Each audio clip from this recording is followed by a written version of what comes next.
매입하는 서울 거주자가 1년 새 서너 배 늘었습니다. 다주택자인 청와대 참모와 장관들의 주택 처분 현황이 어떤지 현장 취재했습니다. 채널A 사건 수사팀이 파견 검사 2명을 최근 원대 복귀시킨 것으로 알려졌습니다. 이들이 수사 방향에 이의를 제기했던 검사라는 주장이 나와 논란인데 수사팀은 담당 업무 종료에 따른 복귀라는 입장입니다. 사법개혁에 쓴소리를 한 문재인 캠프 출신 심평 변호사를 만났습니다. 부동산 정책 규탄 집회가 지난주에 이어 오늘도 열렸습니다. 인천국제공항 직원과 취업준비생들도 거리로 나와 불공정 절차에 항의하며 연필을 부러뜨렸습니다. 수도권 등 중부 지역에는 국지성 호우가 쏟아지면서 호우특보가, 남부 지역은 33도 안팎의 무더위로 폭염특보가 내려졌습니다.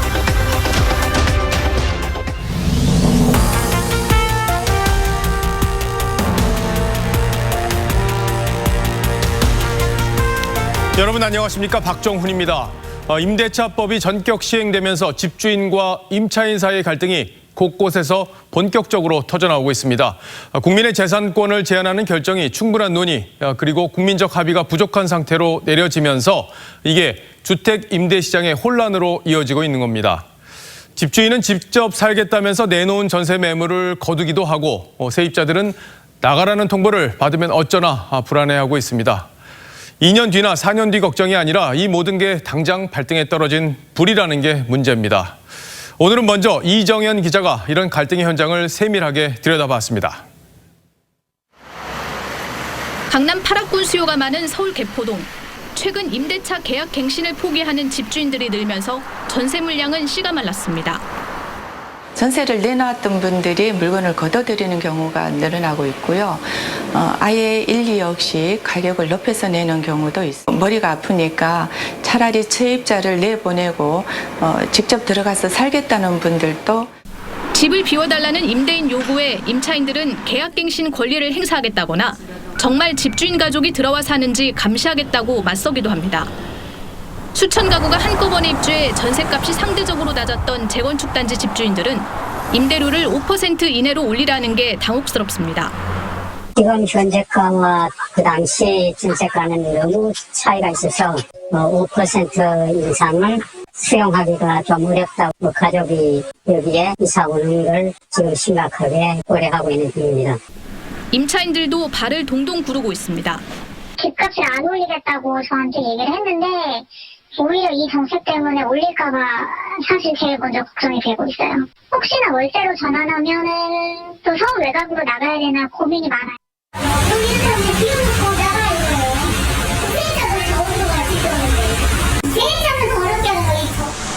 이러다 전세 난민이 되는 것 아니냐는 우려가 세입자나 예비 세입자 사이에 퍼져가고 있습니다.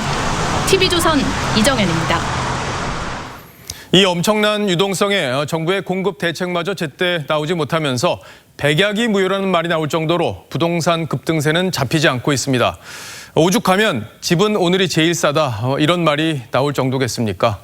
이러다 보니 불안감에 쫓겨 집을 사는 이른바 패닉 바잉 현상이 서울을 넘어 경기와 인천까지 번지고 있습니다. 그 현장을 류주현 기자가 취재했습니다. 서울 마포구에 거주하는 30대 A씨. 얼마 전 서울 도심과 인접한 광명시 아파트 한 채의 매입 계약을 맺었습니다. 직장이 근처라서 이제 아파트를 매매하려고 알아봤는데요. 비싸서 찾다 보니 광명이 눈에 들어와서 광명을 보게 됐습니다. 고공행진하는 서울 집값에 공급 감소 우려까지 더해져 패닉 바잉 현상은 서울 인근 지역으로 번지는 모습입니다. 올 상반기 서울 거주자의 경기도 아파트 매입 건수는 1년 전보다 3.3배로 급증했고 인천 아파트의 매입 건수도 3.2배 늘어난 것으로 나타났습니다. 특히 서울과 인접한 경기 광명시의 매입 건수는 4.6배, 구리시는 2.9배 증가했습니다. 전문가들은 집값이 더 오를 거란 조바심이 패닉 바잉으로 이어지고 있다고 지적합니다. 유동성 장세, 또 전세시장 불안 등이 맞물려 집값이 더 오를 것이란 조바심이 확산되고 있고요. 여기에 젊은 층 수요의 주택 매수가 이어지고 있습니다. 7.10 부동산 대책 발표 이후 7주 연속 서울 아파트 가격이 올랐고 경기 인천 지역의 아파트 매매가와 전세가도 각각 0.10%, 0.06% 상승했습니다. 곧 발표될 주택 공급 정책에 대한 시장의 판단이 패닉 바잉 지속의 변수가 될 전망입니다. TV조선 류주연입니다. 청와대는 지난해부터 비서관급 이상 다주택자들에게 한 채만 남기고 집을 팔라고 해왔죠. 그런데 어제 청와대 발표를 보면 5명만 팔았고 8명은 여전히 다주택자들입니다. 내각에도 아직 처분하지 않은 장관들이 적지 않죠. 주택 가격은 지난해부터 꾸준히 올랐는데 왜 유독 고위 관료들의 집은 안 팔리고 있는 건지 의아해하시는 분들이 적지 않은데, 그래서 저희 기자들이 직접 현장을 찾아가서 왜 매매가 안 되는 건지 점검해봤습니다. 이 과정에서 새로운 사실들이 확인됐습니다. 차정승, 신은서 두 기자가 차례로 보도하겠습니다. 잠실 롯데월드에 인접한 주상복합 아파트입니다. 김조원 청와대 민정수석은 도곡동 아파트와 함께 이곳의 전용 면적 123제곱미터, 47평형 아파트 한 채를 소유 중인데 최근 매물로 내놨습니다. 김 수석 소유와 동일한 평수의 아파트는 현재 호가가 19억 5천만 원에서 22억 원에 이르는 것으로 나타났습니다. 정부의 70 부동산 정책 직전인 지난달 초 17억 8천만 원에 팔린 집이 있지만 급매물이었던 걸로 전해집니다. 부동산 중개업자들은 주상복합이라 평소에도 매매가 활발하지 않는데 지금은 가격을 싸게 내놓은 급매물은 없다고 말합니다. 급매 나온 거는 없어요. 17억 8천 막 이러던데 실거래가가. 그거는요 완전 급매였어요. 김 수석은 시세대로 집을 21억에서 22억 선에 내놓은 것으로 파악되는데 실제 매각까진 쉽지 않을 전망입니다. 센 컷이 아니고 요즘 시세인데 약간 그 집이 다른 집하고 좀 달라서. 또 다른 다주택자인 여현호 국정홍보비서관도 배우자 명의의 공덕동 아파트를 내놨지만 역시 급매물은 아닌 걸로 알려졌습니다. 노영민 대통령 비서실장이 집을 팔겠다고 한 지 엿새 만에 서울 서초구 아파트를 싼 가격에 급매한 것과는 대비되는 모습입니다. 입장을 듣기 위해 김조원 수석과 여현호 비서관에게 수차례 통화와 문자를 시도했지만 연락이 닿지 않았습니다. TV조선 차정승입니다. 고강도 부동산 정책을 진두지휘했던 홍남기 경제부총리. 다주택자의 경우 부동산 투기의 이익이 사실상 발생하지 않도록 하겠다는 것이 정부의 생각입니다. 본인도 세종시의 분양권과 경기도 의왕 아파트를 보유하고 있던 홍 부총리는 대책 발표 하루 전인 지난달 9일 SNS에 의왕 아파트를 팔겠다고 썼습니다. 홍 부총리는 이 단지 전용 면적 97제곱미터 39평형을 보유하고 있는데 현재 시세는 9억 3천만 원에서 9억 5천만 원입니다. 홍 부총리는 9억 3천만 원에 내놨는데 로얄동의 로얄층이어서 시세보다는 싸다는 평입니다. 한 달쯤 되셨어요. 얘기 나오자마자 바로 내놓으셨어요? 그럼 한 5천만 원 정도 낮게 낸 거예요? 그렇지는 않고요. 한 3천? 잘 나가요. 이 중개업소는 거래가 곧 성사될 거라고 했습니다. 곧 팔릴 것 같은데요. 오늘 중으로 계약금이 들어갈 것 같아요. 하지만 추미애 법무부 장관과 강경화 외교부 장관 등 다른 다주택 장관 7명의 집은 여전히 팔리지 않고 있는 것으로 알려졌습니다. TV조선 신은서입니다. 어제 임대차법이 전격 시행되면서 전세 매물이 눈에 띄게 줄고 있습니다. 월세로 돌리는 집주인도 많아질 거라고 하는데 월세가 늘어나면 세입자들의 주거비 부담 역시 커질 수밖에 없습니다. 오늘은 이 문제를 정은혜 기자와 자세히 따져보겠습니다. 자, 정 기자, 세입자 입장에서는 월세를 살게 되면 이제 부담이 얼마나 늘어나게 되는지 계산이 가능합니까? 네, 전세를 월세로 전환할 때 전월세 법정 전환을 책정하게 되는데요. 현재 4%가 적용되고 있습니다. 전세값이 6억 원인 아파트를 예로 들어보겠습니다. 월세로 전환해서 보증금은 2억 원을 걸고 나머지 4억 원 몫을 월세로 낸다고 가정하면요. 매달 133만 원가량을 연간 1,596만 원을 월세로 내야 합니다. 하지만 4억 원을 시중은행에서 대출을 받아서 전세로 사면요. 주거비는 매달 약 83만 원, 연간 1,000만 원에 그칩니다. 즉 세입자 입장에선 월세가 전세에 비해 약 60% 비싼 셈입니다. 그러니까 중산층이나 서민 입장에서는 이제 빡빡한 살림에 부담이 더 커질 수밖에 없는 건데, 자, 그런데 이제 전월세 전환율 이게 4%는 비율로 정해져 있는 겁니까? 결과적으로는 그렇습니다. 원래 전월세 전환율이라는 건 금리에 연동이 되고 또 월세 선호 여부 등 수급에 의해 결정이 되기 때문에 시기와 지역마다 다 다른데요. 이런 혼란을 줄이기 위해 이번에 정부가 기준금리 0.5%에 대통령령으로 정하는 비율 3.5%를 더해 4%로 통일했습니다. 자, 그런데 이제 임대차법 처리 과정에서 이미 전세 매물이 많이 줄고 있어요.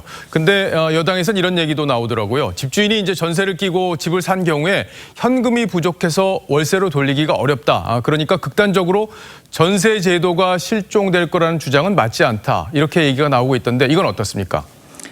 네, 전세 제도가 사라지려면 모든 집주인이 전세 보증금을 다 돌려줘야겠죠. 당장 현금이 없는 집주인은 수억 원을 마련하는 게 쉽지 않을 수 있어서 전세를 유지할 가능성이 있습니다. 하지만 집을 담보로 대출을 받아서 세입자에게 돌려준 뒤에 월세로 돌리면 은행 이자보다 월세가 많기 때문에 현금이 없는 집주인들도 이번 기회에 전세를 월세로 돌리려고 할 가능성이 더 크다고 볼 수 있습니다. 그러니까 이자 부담보다 월세가 조금이라도 많으면 시장 그쪽으로 움직일 가능성이 크다. 뭐 이런 얘기인데, 자, 이런 경우는 또 어떻습니까? 전세를 연장해달라고 요청을 했더니 집주인이 갑자기 월세로 돌리겠다 이렇게 얘기를 할 수 있을 텐데 이런 경우는 어떻게 대응을 할 수 있습니까? 세입자가 수용하지 않는 한 불가능합니다.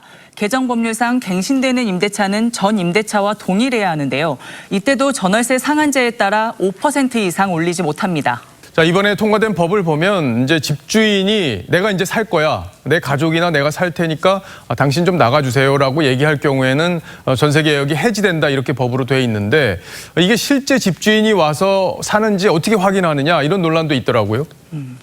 네, 모든 손해배상은 청구하는 주체가 피해 사실을 입증해야 합니다. 즉 기존 세입자가 확인해야 하는 부분인데요. 개인정보와 사생활 측면에서 한계가 있습니다. 전문가 의견 들어보시죠. 그 지역의 주민등록상, 이게 주민등록에 우리 주소 이런 것들 누가 들어와 있는지 이런 것들은 정보, 비밀 정보라 실제로 알기는 쉽지가 않아요. 경찰도 아니고 가족관계 증명서 다 떼야 될 텐데 사생활 또 개인정보 이런 측면에서는 상당히 어긋나는 거거든요. 이제 임대차법이 급하게 통과되면서 저렇게 이제 꼼꼼하게 살피지 못한 부분이 적지 않은데 부작용을 최소화할 대책들 정부가 서둘러 마련해야겠군요. 정은혜 기자 잘 들었습니다.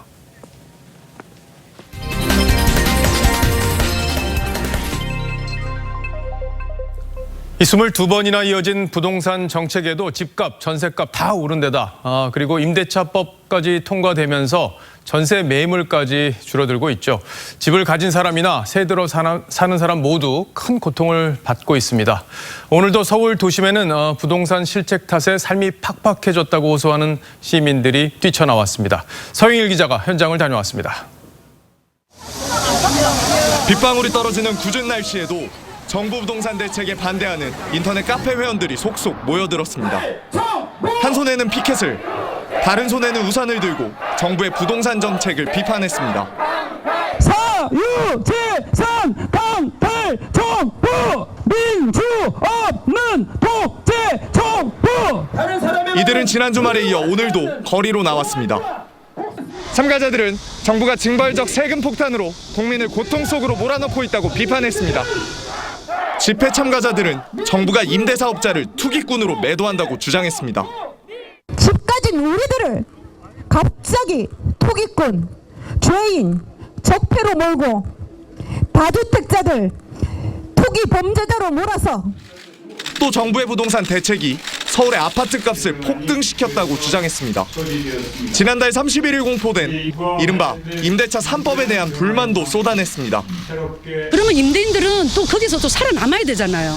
결국에 그게 피해를 보는 거는 임차인들이에요. 주최 측은 오는 8일에도 집회를 이어나갈 예정이라고 밝혔습니다. TV조선 서영일입니다. 서울 을지로에서도 규탄 집회가 열리고 있습니다. 여기에는 인천공항공사 직원들과 취업준비생 등 청년들이 모였습니다. 인천공항공사의 비정규직 직고용 과정은 평등하지도 공정하지도 않았다고 호소하는 건데요. 현장을 연결해 보겠습니다. 권영석 기자, 집회가 시작됐습니까? 네, 제 뒤로 보시면 저마다 피켓을 들고 있는 집회 참가자들이 청계천 다리를 가득 메웠습니다. 방금 전부터 집회가 시작됐고 지금은 참가자들이 발언을 이어가고 있습니다. 오늘 집회엔 인천국제공항 직원을 비롯해 취업준비생, 대학생 등 주최 측 추산 1,000여 명의 사람들이 모였습니다. 주최 측은 오늘 집회가 비정규직의 정규직화를 반대하는 행사는 아니라고 강조했습니다. 다만 공사 측의 졸속 추진으로 인해 기회의 평등과 과정의 공정이 훼손됐다는 점을 비판했습니다. 청년 참가자들은 인천공항공사의 정규직 전환 과정에서 청년들의 기회가 박탈됐다고 주장했습니다. 공공기관 취업을 준비하던 청년들의 기회가 박탈당하고 노력도 부정당했다는 겁니다. 행사 마지막엔 불공정을 상징하는 부러진 연필 퍼포먼스도 진행될 예정입니다. 지금까지 서울예금보험공사 앞에서 TV조선 권영석입니다. 네, 채널A 사건을 수사하는 서울중앙지검 수사팀이 최근 파견검사 2명을 복귀시켰습니다. 한창 수사의 손이 모자랄 시기에 검사 2명을 뺀 게 이해하기 어렵다는 반응이 나오면서 해당 검사들이 수사 방향에 이의를 제기했기 때문이라는 주장이 검찰 주변에서 나왔습니다. 중앙지검은 파견 종료에 따른 정상복귀라고 해명하고 있는데 어떤 사정인지 장윤정 기자가 취재했습니다. 중앙지검 채널A 사건 수사팀이 파견검사 2명을 최근 원대 복귀시켰습니다. 이들은 한동훈 검사장에 대한 압수수색 등에 부정적인 입장이었던 것으로 알려졌습니다. 이를 두고 검찰 안팎에서는 수사 방향에 이의를 제기해 배제된 것 아니냐는 주장이 제기됐습니다. 특히 한 검사장의 혐의에 대한 증거 수집이 여의치 않은 상황에서 수사검사를 2명이나 뺀 것은 이례적이란 겁니다. 이에 대해 서울중앙지검은 파견 온 검사들의 담당 업무가 끝나 복귀한 것일 뿐이라고 설명했습니다. 또 수사검사 9명 중 6명이 이동재 전 채널A 기자에 대한 영장 청구를 반대했지만 이성윤 지검장이 강행했단 검찰 안팎의 주장에 대해서도 수사팀 전원의 논의를 거쳐 결정했다고 해명했습니다. 지난달 29일 정진웅 부장검사가 한 검사장에게 폭행당해 응급실에서 치료를 받았다며 공개한 사진도 구설에 올랐습니다. 병원 관계자는 정 부장검사의 체온이 높아 코로나 검사를 위해 음압병동에 대기했던 것이라며 코로나 검사 후 귀가했다고 설명했습니다. TV조선 장윤정입니다. 네, 추미애 법무장관이 판사 시절 지방 발령을 받고 법원 행정처를 찾아가서 펑펑 울었다는 과거사를 나흘 전 SNS에 올렸다가 진실 공방을 벌인 신평 변호사. 사실 진보 진영의 대표적인 법조인 중 한 명으로 꼽힙니다. 시국 사건에 무죄를 선고했던 판사 출신으로 지난 대선 때는 문재인 캠프에서 위원장 자리까지 맡았을 정도로 입지가 두터웠는데 현 정부의 사법개혁과 채널A 사건 수사에 대해서 쓴소리를 했습니다. 제가 직접 만나서 들어봤습니다.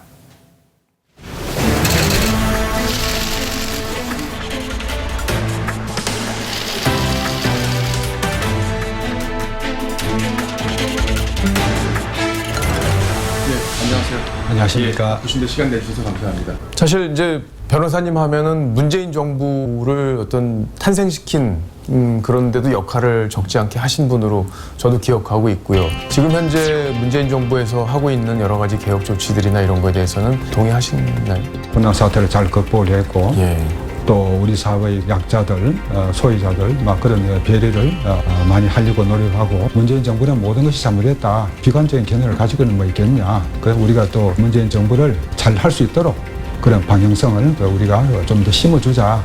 막 그런 것이 우리한테 요구되지 않겠나 생각합니다. 한동훈 검사장이 이번에 이제 채널A 사건과 연루돼서 여러 가지 지금 수사를 받고 있는데 변호사님께서는 누명을 쓰는 일은 없어야 된다 이런 표현을 이제 페이스북에 쓰셨단 말이죠. 어떤 점에서 한동훈 검사가 누명을 쓰고 있다고 보시는 거예요? 그 채널A 이게 기자와 그 한동훈 검사장과 이거 접촉이라든가 또 그 녹취록이라든지 그런 거 종합적으로 봤을 때 중앙지검에서 하는 말보다는 한동훈 검사장 측에서 흘러나오는 그 말들이 더 합리적이죠. 그러나 그 현실은 큰 그 범죄를 저지른 것처럼 쫓기고 있죠. 검사장이라는 신분에 있는 사람이 자기가 하지 않은 일로 억울한 일을 당할 수 있다면 그럼 그 대한민국에서 그런 그 잘못된 수사나 그 재판의 영향에서 벗어날 수 있는 사람은 과연 누가 있겠습니까? 한겨레 칼럼에서 보면은 이제 윤석열 총장에 대해서도 비판을 하셨는데 어떻게 평가하고 계세요? 그 윤석열 총장이 총장이 되고 나서 무슨 일을 했습니까?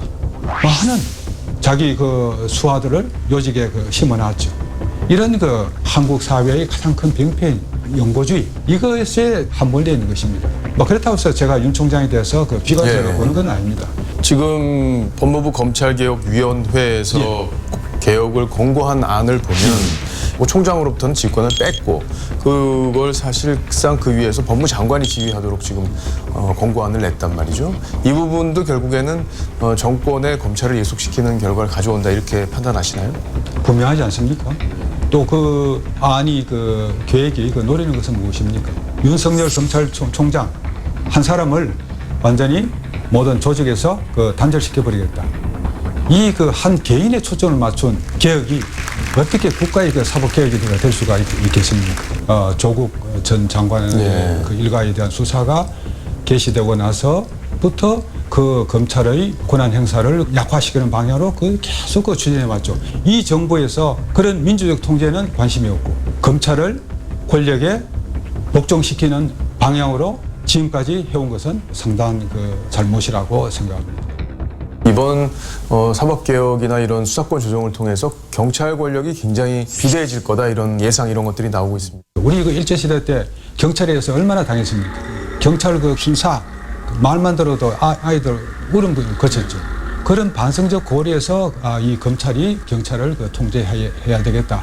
그런 고려에서 현재의 형사사법체계가 등장하게 된 것입니다. 검사들이 하던 역할을 5만 몇천 명의 그 수사경찰이 또 그 사람들은 이 법 이론에 해박한 지식을 가진 사람도 아닙니다. 이 사람들이 경우에 따라서 잘못된 처사를 할 때 이것을 통제할 수 있는 방도가 무엇이겠느냐. 최재형 감사원장에 대해서 국회에서 여당 의원들이 대통령의 어떤 뜻과 맞지 않으면 사퇴를 하라. 대통령의 국정 운영 방향에 대해서 불편하시고 맞지 않으시면 사퇴하세요. 이 부분에 대해서는 어떤 견해를 갖고 계십니까? 제가 아는 그 최재형 감사원장은 그 아주 그 품성이 뛰어난 훌륭한 분입니다. 최 원장이 그렇게 그 고집을 부린 데는 뭔가 이유가 있으리라고 생각합니다. 또 어떻든 그 정부 여당에서 그 최재형 감사원장이 적합하다고 해서 인선을 한 거 아닙니까? 그러면 그 지위를 그 존중해 줘야죠. 적폐 세력 또 뭐 사표를 내라, 정치를 해라 이런 식으로 부끄러움을 안겨주는 것은 좀 지나친 면이 있지요. 문재인 정부와 노무현 정부는 뿌리는 같지만 기본적으로 드러나는 어떤 개혁 방향이나 이런 데 있어서는 조금 차이가 있다 이렇게 보시는 분들도 많거든요. 압도적인 그 국회 다수의석을 바탕으로 해서 너무 그 권도에 취하면 안 되죠. 민주사회의 그 기본은 그 합의와 절충 아닙니까? 그게 바로 그 토론이 그 정수인 거죠. 이 절차를 무시한다 그러면은 그는 민주적인 정부라고 할 수가 없겠죠. 좀 더 겸손하고 국민을 받드는 자세로 국정을 이끌어 가기를 부탁드리겠습니다. 예, 말씀 잘 들었습니다. 예, 감사합니다. 다음 뉴스입니다. 오늘 서울, 경기 등 중부 지역에는 강한 비가 쏟아지면서 침수 사고가 이어졌습니다. 이번 비는 국직성 호우와 장마가 섞이면서 한꺼번에 많은 비가 내렸다가 그쳤다를 반복하는데요. 수도권 전역에는 호우특보가 내려진 상태니 대비하시는 게 좋겠습니다. 송민성 기자입니다. 인도와 차도, 하수구 곳곳에서 빗물이 역류해 솟구칩니다. 오늘 오후 12시 반쯤 거센 폭우로 하수구가 역류해 물에 잠긴 강남역 모습입니다. 비슷한 시각 서울 관악구 도림천에선 행인 25명이 갑자기 불어난 물에 고립돼 1시간여 만에 구조됐습니다. 28명인데요. 자력 대피하신 분들 3명 그냥 이렇게 올라오셔가지고 인명 구조나 이렇게 대피 유도하신 분 25명입니다. 이보다 앞서 도림천 급류에 휩쓸렸던 한 80대 남성은 경찰에 의해 구조됐지만 결국 숨졌습니다. 오늘 서울과 경기 북부 등 수도권 곳곳에서 강한 비가 쏟아졌습니다. 서울, 경기와 강원 영서, 충남 서해안에 호우특보가 발효된 가운데 오늘과 내일 오전 사이 이들 지역을 중심으로 돌풍과 천둥, 번개를 동반한 시간당 50에서 80mm의 매우 강한 비가 내릴 것으로 예상됩니다. 특히 이번 비는 짧은 시간 동안 좁은 지역에 집중적으로 내리는 국지성 호우 특징을 보여 시민들의 불편은 커졌습니다. 날씨가 오락가락하고 중부지방에 뭐 250mm 온다 하니까 불안하고 그래요. 너무 장마가 길고. 장마전선이 황해도와 서울, 경기 사이를 오르내리면서 올해까지 중부지방 중심의 집중호우가 예상됩니다. 다음 주에도 북서쪽에서 저기압이 접근하면서 중부지방은 장맛비가 계속되고 남부지방은 폭염과 열대야가 이어질 전망입니다. TV조선 송민선입니다. 반면에 남부 지역은 무더위에 시달렸습니다. 30도 넘는 기온에 습도까지 높아 그야말로 찜통더위였는데 부산 등에는 폭염경보가 발령됐으니 이 또한 건강관리 잘하셔야겠습니다. 이심철 기자입니다. 백사장이 피서객들로 붐빕니다. 아버지는 모래찜질을 하는 아들과 즐거운 시간을 보냅니다. 시원해. 해운대에서 측정한 낮 기온은 31도, 백사장 표면 온도는 47도가 훌쩍 넘습니다. 굉장히 땀이 많이 나고 지금 사람들도 옷도 벗고 있는 거 보니까 굉장히 덥습니다. 들어가고 싶네요. 많이 더워서. 장마가 끝난 영남과 호남 등 남부지방 대부분 지역에는 오늘 폭염특보가 발효됐습니다. 낮 기온이 오르면서 부산과 경남, 경북 내륙 지역은 폭염경보로 강화됐습니다. 대구가 34.1도로 가장 높았고 경북 포항이 33.3도를 기록했습니다. 30도 안팎의 무더위에 습도까지 높아 체감온도는 2, 3도 더 높았습니다. 피서에 나섰지만 마스크까지 쓰고 무더위를 견디는 건 쉽지 않은 일입니다. 마스크는 벗고 싶죠. 사실 이렇게 덥고 이렇게 호흡도 안 되는데 마음 같아서는 벗고 여름을 즐기고 싶습니다. 제주도에도 폭염특보와 함께 닷새째 열대야에 시달리고 있습니다. 본격 무더위가 시작된 남부지방은 당분간 내륙 지역을 중심으로 30도가 넘는 찜통더위가 기승을 부릴 것으로 보입니다. TV조선 이심철입니다. 경기도 성남의 한 공공주택 개발 부지에 있는 맹꽁이 서식지에서 양서류에게 치명적인 화학물질이 발견됐습니다. 일부 주민들은 멸종 위기종인 맹꽁이 때문에 개발에 차질을 빚자 누군가가 세척제를 뿌렸다며 경찰에 고발장을 제출했습니다. 구자영 기자입니다. 물 웅덩이가 올챙이대로 가득합니다. 멸종 위기종인 맹꽁입니다. 해마다 산란기인 장마철이면 맹꽁이 울음소리가 가득했습니다.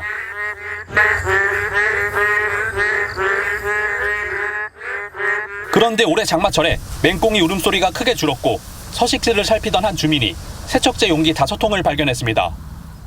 3개는 비어 있었고 2개는 만땅으로 차 있었습니다. 그 뒤에 또 가보니까 열은 흔적이 있고 강한 세척력을 지녀 맹꽁이에게는 치명적입니다. 피부호흡을 하기 때문에 온몸으로 그 중독 물질들을 받아들이는 꼴이 됩니다. 그러면서 폐사하거나 실제로 인근 웅덩이에서는 맹꽁이 알이 무더기로 폐사했습니다. 이곳 맹꽁이 서식지에는 CCTV도 없어 누가 맹독성 화학물질 용기를 두고 갔는지 확인되지 않고 있습니다. 세척제가 발견된 성남의 한 맹꽁이 서식지 일대는 국토부가 지난해 5월 공공주택지구로 지정한 뒤 주민들끼리 찬반 갈등을 빚고 있습니다. 이 와중에 맹꽁이 서식지 파괴 논란까지 불거진 겁니다. 일부 주민들은 지난 8일 세척제를 뿌린 사람을 처벌해달라며 경찰에 고발했습니다. TV조선 구자영입니다. 얼마 전 오바마 전 대통령과 빌 게이츠 등 미국 유명인들의 트위터 계정이 한꺼번에 해킹돼 비상이 걸렸었는데요. 범인을 잡고 보니 17살짜리 소년이었습니다. 왜 이런 일을 벌였는지 송무빈 기자가 보도합니다. 버락 오바마, 빌 게이츠, 억만장자 래퍼 카니에 웨스트. 2주 전 미국 유명 인사들의 트위터가 무더기로 뚫렸습니다. 범인은 플로리다주에 사는 17살 소년 그레이엄 아이번 클라크. 22살 미국인과 19살 영국인도 해킹에 가담했습니다. 이들은 지난 15일 트위터 계정 130여 개를 털었습니다. This was not an ordinary 17-year-old. This was a highly sophisticated attack on a magnitude not seen before. 팔로워가 많은 유명인만 골라서 도용한 건 비트코인을 뜯어내기 위해서입니다. 유명인이 직접 올린 척 $1,000를 비트코인으로 보내면 30분 안에 2배로 돌려주겠다고 합니다. 재단을 통해 거액을 기부하는 빌 게이츠의 계정으로는 보내주는 돈의 2배만큼 기부하겠다고 속였습니다. 대선 후보 조 바이든 전 부통령과 아마존의 제프 베이조스, 테슬라의 일론 머스크도 피해가지 못했습니다. 이들은 이런 방식으로 하루 만에 우리 돈 1억 2천만 원을 챙겼습니다. One of the most, at least in my time covering the company, I've never seen a more successful, widespread scam like this. 캘리포니아 북부지검은 이 소년을 금융사기 등 30개 중범죄 혐의를 적용해 기소했습니다. TV조선 송무빈입니다. 네, 다음 뉴스입니다. 임대차법이 상임위에 상정된 지 나흘 만에 처리된 데 이어서 4일, 그러니까 다음 주 화요일에도 나머지 주요 법안들이 본회의 통과를 앞두고 있습니다. 유례를 찾아보기 힘든 속도전 과정에서 민주주의의 기본 중의 기본인 토론마저 상실되면서 논란이 커지고 있습니다. 문재인 대통령은 최근 2번이나 협치를 강조했는데 거대 여당의 거침없는 독주가 협치냐는 논란도 커지고 있습니다. 오늘의 포커스에서 짚어드리겠습니다. 지난 5월 문재인 대통령은 청와대로 여야 원내대표를 초청해 협치를 부탁했습니다. 국회 개원식 연설에서도 협치를 강조했죠. 21대 국회는 대결과 적대 정치를 청산하고 반드시 협치의 시대를 열어야 합니다. 하지만 176석으로 상임위까지 독식한 거대 여당은 국회 개원과 동시에 부동산 법안을 속전속결로 밀어붙였습니다. 민주당은 단호한 대처로 집권 여당의 책임을 다할 것입니다. 지난달 28일 기획재정위원회에서는 종부세 인상 법안을 포함한 부동산 3법이 통합당의 반발에도 상정됐고 재석 26인즉 찬성 17인으로 의사일정 추가 동의는 가결되었음을 선포합니다. 국토교통위원회에서는 임대차 3법 중 전월세 신고제 법안 등이, 행정안전위원회에서도 지방세법 개정안 등이 기습 상정됐습니다. 법안 소위가 구성조차 안 된 상황에서 올라온 11개 법안들은 심사나 토론도 없이 일사처리로 통과됐습니다. 통합당은 고함도 쳐보고 독재 앞잡이해라. 반박도 했지만 소위 구성도 안 하고 상정을 해야 할 시급한 법안이라면 속수무책이었습니다. 공수처 후속 3법도 민주당 주도로 상임위를 통과했습니다. 그런데 이게 지금 문재인식 협치입니까? 그런데 왜 검찰 또 만들려고 그러십니까? 공수처 만들어서 뭐 하실 겁니까? 이틀 전 본회의에서는 주택임대차 2법이 통과된 이후 김태년 원내대표가 환호하는 모습이 카메라에 잡히기도 했죠. 상임위 상정부터 국무회의 의결 후까지 걸린 시간은 단 나흘. 속전속결을 한다라는 이름 하에 소위 말해서 다수결이라는, 다시 말해서 수의 정치라고 얘기를 하는 민주주의의 수단이 민주주의의 가치를 완전히 잡아먹은 꼴이 된 거거든요. 민주당 내에서 자성의 목소리도 나왔지만 176석의 의미라는 게 야당의 협력을 이끌어서 일을 하라 하는 뜻으로 주신 것이기 때문에 지금의 상황은 결코 바람직한 것은 아니라고 보고요. 악플이 쇄도하자 단독으로 처리할 수밖에 없었음을 다시 한번 깨달았다고 백기를 들었습니다. 반대 의견이 무의미해진 21대 국회. 과연 민의의 전당으로 불릴 수 있는 건지. 뉴스7 포커스였습니다.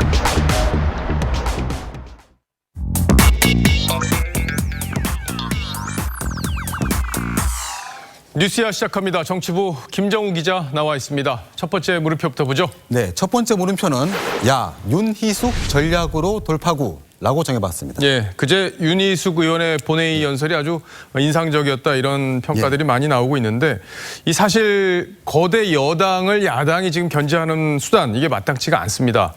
윤 의원의 연설에 이제 그만큼 호소력이 있었다, 이렇게 지금 평가가 나오고 있는 거죠. 예, 그 윤희숙 연설이 그 화제가 됐던 이유는 막말과 고성, 상대방에 대한 그런 비하 없이 자신의 경험과 논리만으로도 대중을 설득할 수 있다는 그 야권의 가능성을 보여줬기 때문입니다.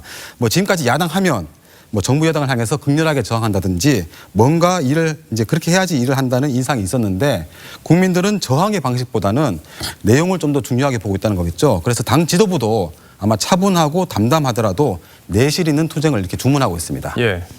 최선을 다해서 우리의 주장을 밝히되 겸손하게 오만하지 않게 또 막말이라는 소리가 들리지 않게 그렇게 하자는. 다음 주 화요일에도 지금 본회의가 잡혀 있고 주요 법안들이 좀 통과될 텐데 비슷한 연설이 나올지 지켜봐야겠군요. 예, 이미 통합당에서는 발언을 신청한 의원들이 굉장히 많다고 합니다. 예. 자, 근데 윤희숙 의원이 연설을 한 게 본인이 자청을 한 겁니까? 일단 그게 아니고요. 원내 지도부 요청으로 했다고 합니다. 그래서 원고도 본인이 직접 써서 그런지 실제 연설 때는 거의 원고도 거의 보지 않고 했습니다. 그러니까 사실 5분 발언이라는 게 그동안 아무도 관심이 없었다고 해도 과언이 아닐 정도고 또 허공에다 대고 혼자 외치는 거다 이런 말까지 나올 정도 아니었습니까? 예, 그래서 윤 의원 본인도 그렇고 보좌진도 전혀 큰 기대 없이 그냥 준비를 했다고 합니다. 그런데 예상 못했던 대중의 관심이 부담스러워서인지 지금은 언론과도 좀 접촉을 좀 피하고 있습니다. 그래서 블로그를 통해서 좀 얘기를 했는데 옳다고 생각한 바를 이야기했을 뿐인데 이렇게 많이 공감해 주셔서 조금 놀랐습니다. 이렇게 썼습니다. 예, 조금 놀랐다. 예. 예. 자, 근데 그날 연설하는 걸 보면 연설 후반부터 몸을 막 이렇게 떨더라고요. 그건 왜 그랬다고 합니까? 그래서 일단 본인도 뭐 이유를 잘 모르겠다고 했다는데 아마 연설 좀 중반부터 떤 걸 보면 울분에 차서 그런 것 같고요. 예. 그리고 또 초선 의원의 그런 첫 본회의 연설이라서 아마 긴장도 많이 됐을 거라고 봅니다. 예. 그때 이제 영상을 보면 당시에 여당 의원들도 상당히 이제 윤 의원의 말을 경청하는 그런 분위기였어요. 예. 여당에서는 어떤 반응이 나왔습니까? 일단 민주당 박범계 의원이 약간 견제하는 입장을 냈습니다. 그 윤 의원이 서두에 뭐 나는 임차인입니다라고 밝힌 걸 두고 뭐 연설 직전까지 2주택 소유자이고 현재도 1주택을 소유한 임대인인데 없는 살림 평생 임차인처럼 이미지 가공하는 건 좀 이렇게 일단 지적을 했고요. 예. 그리고 또 야당 의원들을 향해서 이상한 억양이라고 했는데 이거는 이제 통합당은 특정 지역 폄하라고 이렇게 반발하고 있습니다. 특정 지역이요? 예. 예, 뭐 이미지를 가공했다. 뭐 듣는 분에 따라서는 느끼는데 차이가 있겠다 이런 생각도 듭니다. 첫 번째 물음표 정리해 보죠. 예, 첫 번째 물음표. 야, 윤희숙 전략으로 돌파구의 느낌표는 새 술은 새 부대로 하겠습니다. 그 야당에도 뭐 전문성에 있는 초선 의원들이 제법 있는데 예. 이런 새 인물들은 새로운 거여 이제 그 견제 전략의 틀 속에서 역할을 해야 한다 이런 의미에서 정해봤습니다. 예, 새로운 인물들이 새로운 방식으로 여당을 견제해야 된다. 뭐 그런 의미다라는 거군요. 예. 자, 두 번째 물음표로 가보죠. 네, 두 번째 물음표는 최재형 감사원장도 차기 주자로 하겠습니다. 예, 저 트랙에 두 분이 서 있는데 야권에서 지금 윤석열 총장은 뭐 지금 차기 주자 중 한 명으로 꼽고 있는 거고 최재형 감사원장은 사실 그런 얘기가 없었는데 이제 그런 얘기가 새로 나오는 그런 상황이군요. 예, 그래서 이번에 그 최재형 원장이 지난주 국회 상임위에서 예. 뭐 문재인 대통령의 대선 득표율이 41%라고 하면서 그 원전 폐기 공약이 국민적 공감대를 얻은 것 아니다 이런 취지로 말해서 논란이 컸었죠. 그래서 어제자 신문 한번 보겠습니다. 예. 뭐 보수 대안으로 급부상 이렇게 나오고요. 대쪽 이해창과 판박이 또는 대선 주자로 관리해야 이런 말들이 나옵니다. 그리고 예. 오늘은 뭐 대선 후보로 급부상하나 이런 기사까지 지금 나오고 있습니다. 대선 주자로 급부상하나. 예. 예. 자, 그런데 이제 감사원장이라는 자리가 이제 정부 정책에 문제는 없는지 이걸 이제 잘 살펴서 부패와 잘못이 없도록 예방하고 또 문제가 있었으면 그걸 고치는 역할을 하는 곳인데 최재형 감사원장이 이제 성품이 강직하고 이런 분이기 때문에 여권과 앞으로도 계속 긴장 관계가 있을 수 있다. 그래서 이제 저런 대선 주자다, 차기 주자다 이런 얘기들이 나오는 거 아닌가 이런 생각도 드네요. 예, 그래서 그 감사원장 지명 당시에 예. 문 대통령이 최 원장을 향해서 스스로 자신을 엄격하게 관리해 오신 분 이렇게 얘기를 했고요. 인사청문회에서는 여야 가릴 것 없이 막 칭찬이 막 쏟아졌습니다. 예. 후보자께서는 미담의 주인공으로 너무 좋은 분이다. 착한 분이다. 미담이 많다. 후보자님이 살아오시는 길은 미담과 기가물을 후보자를 미담 제조기라고 표현을 이제 고등학교 때 몸이 불편한 친구를 이제 2년간 업고 등교를 했다. 뭐 그런 얘기가 나왔고 그게 이제 사실이라고 하니까 이게 뭐 여야가 인정하는 거는 뭐 당연한 걸 것 같아요. 근데 이제 관심 포인트는 과연 최재형 원장이 정치할 생각이 있느냐 이건데 취재를 좀 해봤습니까? 예, 그래서 통합당 주요 인사들 중에 뭐 법조계에 있었거나 아니면 학교 동문이었던 사람들 중심으로 물어봤는데 대답은 대부분 비슷했습니다. 가능성이 매우 희박하다. 이렇게 매우 희박하다? 예, 심지어 당 핵심 관계자 한 분은 아예 없을 거다. 예, 이렇게 말을 했고요. 대부분 기본적으로 뭐 권력 의지가 뚜렷하지 않은 전형적인 법조인이다라거나 판사라면 몰라도 정치에 어울리는 분은 아니다. 네, 이런 평가들이었습니다. 예. 본인 얘기는 아니니까 본인 생각은 좀 더 들어봐야 될 텐데 어쨌든 뭐 정치인에 대한 평가가 사실 굉장히 우리나라 정치인들을 평가가 안 좋아서 그렇지 정치인을 또 아무나 하는 건 아니다. 어떤 특질이 있어야 된다 이런 얘기들도 하죠. 예, 맞습니다. 그래서 일단 그 통합당은 뭐 최 원장이 독립적으로 정부를 감시하는 감사원 본연의 역할을 제대로 할 수 있도록 하는데 초점을 맞추겠다 이런 입장으로 되어 있습니다. 자, 두 번째 물음표도 정리해 볼까요? 예, 두 번째 물음표 최재형 감사원장도 차기 주자의 느낌표는 맛 잃은 소금으로 하겠습니다. 예, 맛 잃은 소금. 예. 예. 뭐 최재형 감사원장이 이제 외부의 압력이나 회유에 순치된 감사원 이게 맛을 잃은 소금과 같다 이런 얘기를 했는데 거기서 따온 말이군요. 예. 자, 지금 상황에선 정치에 엮이는 게 오히려 본인의 맛을 잃는다. 소금의 맛을 잃는다. 이런 말이 나올 수도 있겠군요. 잘 들었습니다. 지금까지 김정우 기자였습니다.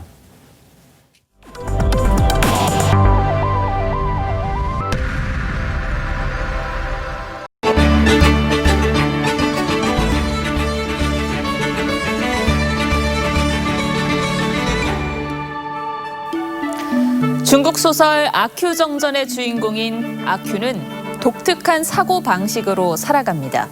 이를테면 동네 사람에게 심하게 얻어맞고도 억울해하지도 화를 내지도 않습니다. 아들에게 맞은 셈 치는 건데요.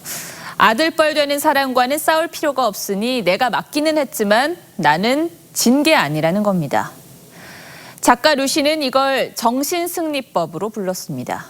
자신이 당한 수모와 잘못을 인정하지 않고 다른 데서 이유를 찾으며 합리화하는 거죠. 이런 아큐와 비슷한 모습이 요즘 우리 여권에서도 엿보입니다. 임대차법 처리 과정에서 부동산 시장 혼란이 이어지자 화살을 언론과 전 정부 탓으로 돌렸습니다. 부동산 관련법 통과 이후 각종 뉴스가 쏟아지고 있습니다.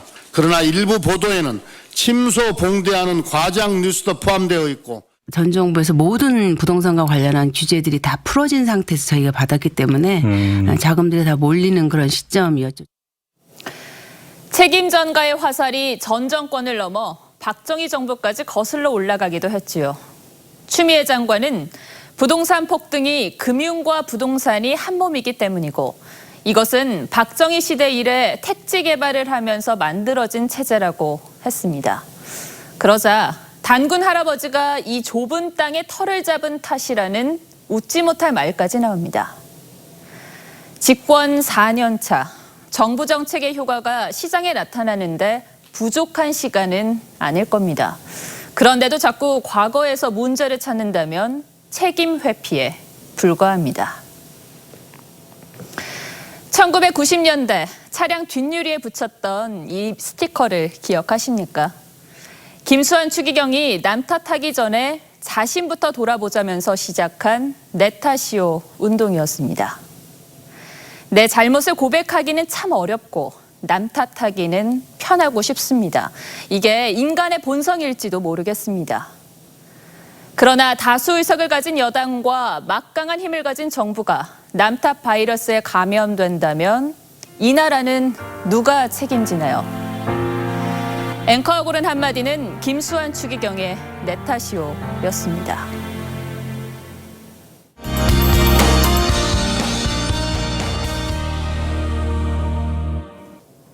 막바지 장맛비가 국지성 호우를 쏟아내고 있습니다. 현재 레이더 영상 보시면 서울에 비를 퍼붓던 강수대가 점차 동쪽으로 이동하면서 현재 서울에는 비가 소강 상태에 접어들었고요. 이 강수대가 강원 영서와 충남, 전북에 영향을 미치면서 시간당 30에서 50mm의 비를 쏟아내고 있습니다.